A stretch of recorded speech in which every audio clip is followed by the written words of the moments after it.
नमस्कार. वेगळे रंग आयुष्याचे या कथामालिकेत आपलं स्वागत आहे.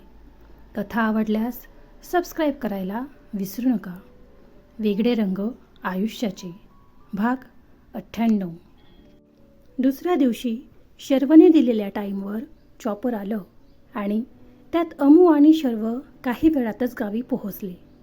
शर्व खूप वर्षांनी गावी आला होता आणि अमू तर पहिल्यांदाच येत होती तिथे. ती सगळीकडे आनंदाने बघत मस्त रमतगमत जात होती.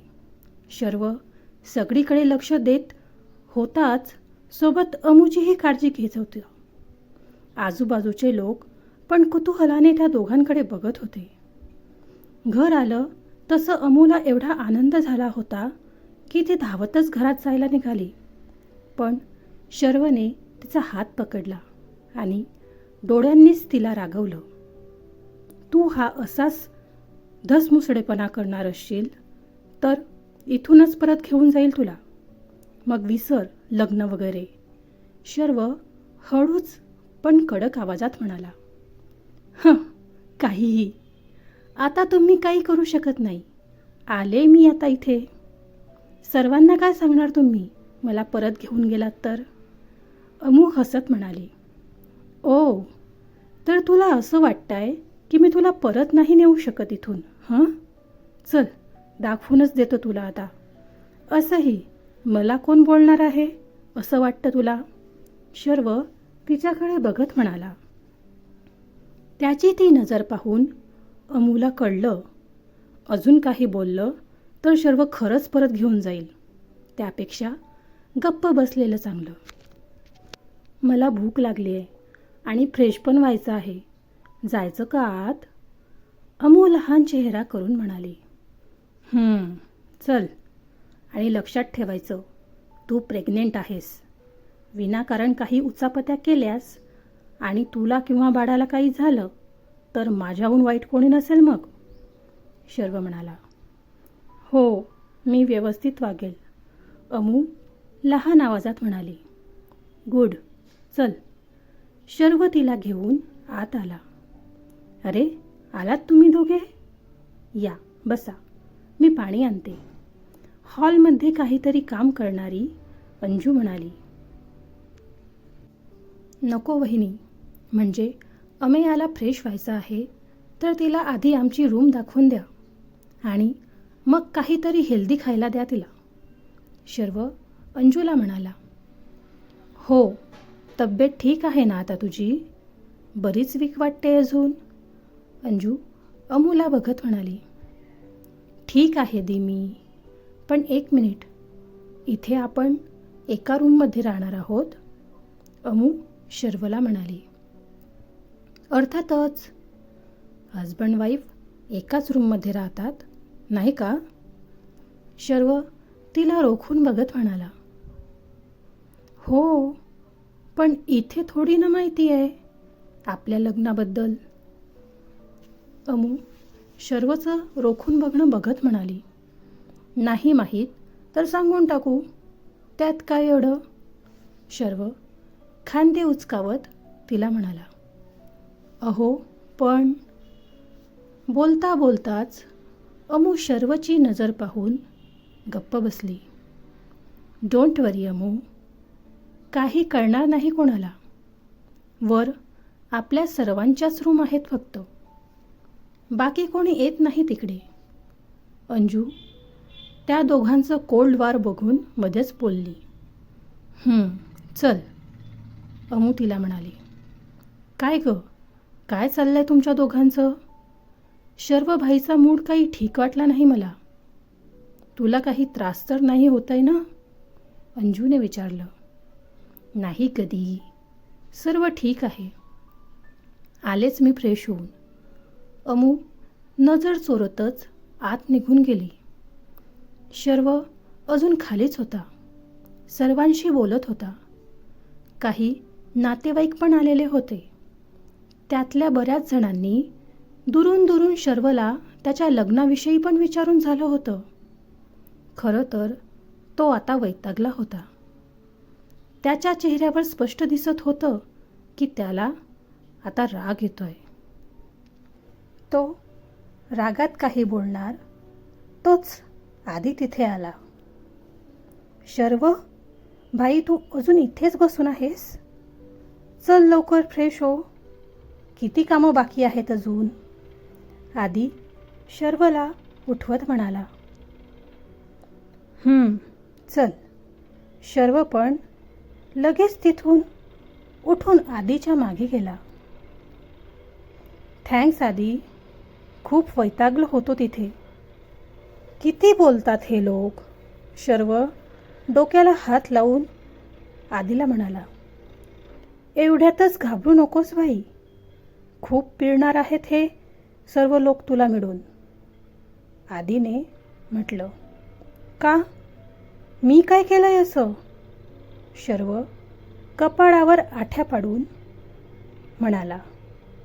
अरे, एकतर तो कधी त्यांना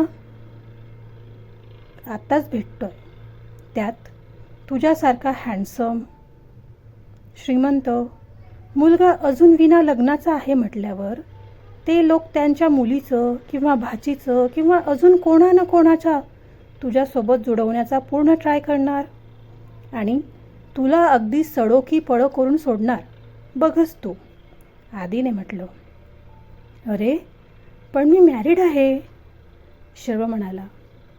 हो, पण हे तुला आणि मला माहिती आहे, बाकीच्या नातेवाईकांना कुठे माहिती आहे. सांभाळून राहा हं शर्वभाई तू, इथे बऱ्याच मुली तुझ्या ट्राय मारतील. आधी हसतच म्हणाला. शर्वने त्याच्याकडे रागात पाहिलं आणि जोरात रूमचे डोर ओपन करून आत गेला. रूममध्ये अमू कॉलवर बोलत होती. शर्वने मान हलवली आणि तो फ्रेश व्हायला गेला. काही वेळातच तो बाहेर आला. अमू अजूनही तिच्याच धुंदीत बोलत होती. बोलता बोलता खडखडून हसत होती. शर्वने तिला अचानक मागून मिठी मारली आणि तिच्या मानेवर होठ टेकवले. हे सर्व अचानक झाल्याने अमू दचकली. तिच्या तोंडातून शब्दच बाहेर पडत नव्हते. तिकडे समीर काहीतरी बोलतच होता, पण अमूचा आवाज अचानक बंद झाल्याने तो जोरात तिकडून ओरडला आणि त्यामुळे अमू भानावर आली. ओरडू नकोस सम्या, मी नंतर बोलते. आणि पुढे त्याचं काही न ऐकता कॉल कट करून टाकला. कॉल कट केल्यावर तिने एक मोठा श्वास घेतला. अहो, काय चालू आहे तुमचं? बोलत होते ना मी. हे असं करतात का? अचानक आलात, किती घाबरले मी. अमू बोलत होती. शर्व अजूनही तिच्या मानेवर होठ फिरवत होता. अहो, सोडा ना. अमू शर्वला मागे ढकलत म्हणाली. अगं, काय करतेस? ढकलते कशाला? शर्व तिला म्हणाला. तुम्ही काय करताय? अमू जरा चिडून म्हणाली.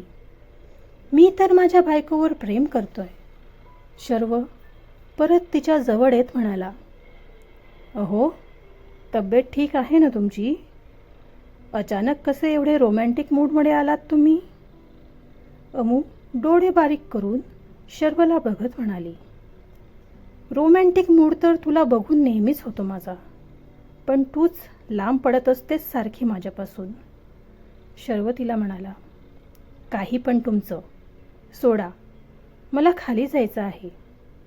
अजून कोणालाच भेटली नाही आहे मी. अमू त्याचा हात बाजूला करत म्हणाली. नको जाऊस, माझी इच्छा नाही तुला सोडायची. शर्वने म्हटलं. काय झालंय? अमू जरा काळजीने म्हणाली. झालं तर नाही अजून, पण होऊ शकतं. शर्वने तिला म्हटलं. काय? अमू आश्चर्याने म्हणाली. तुझ्या नवऱ्याचं दुसरं लग्न. शर्व कॅज्युअल टोनिंगमध्ये म्हणाला. काय?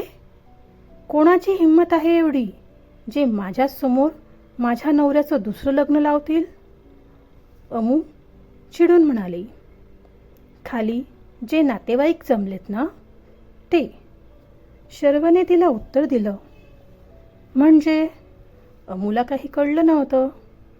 अगं, खाली पाहुणे आलेत खूप सारे. त्यातले काही जण माझा प्रोफाईल विचारत होते. त्यांच्याकडे मुली आहेत म्हणे कोणी लग्नाच्या. तर आता प्राचीच्या लग्नात माझी पण एंगेजमेंट करून घेऊ असं बोलत होते ते. आणि आधी तर म्हणत होता लग्नात खूप साऱ्या मुली येतील आणि त्या तुझ्या नवऱ्याला म्हणजे मला पटवायचा प्रयत्न करतील असं आधी म्हणत होता बरं. हवं तर तू त्यालाच विचार. शर्व म्हणाला. पटवणं तर दूरच राहील. कोणी नजर वर करून बघितलं ना तरी मी त्या मुलींचे डोळे काढून हातात देईल त्यांच्या. अमू चिडून म्हणाली. अच्छा, पण का म्हणून? शर्व म्हणाला. का म्हणजे माझ्या नवऱ्याकडे कोणी बघेल तर मी बघूच देईल का? अमूने म्हटलं. अगं, पण त्या मुलींना कुठे माहिती आहे मी तुझा नवरा आहे ते. त्यांच्यासाठी तर मी अनमॅरिडच आहे ना. मग? शर्व म्हणाला. मग काय? तुमचं म्हणणं काय आहे की मी तुम्हाला सोडून द्यावं त्या मुलींसाठी?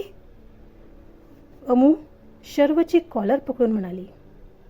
नाही गराणी, मला तुला सोडून बाकी दुसऱ्या कोणत्याच मुलीमध्ये इंटरेस्ट नाही आहे.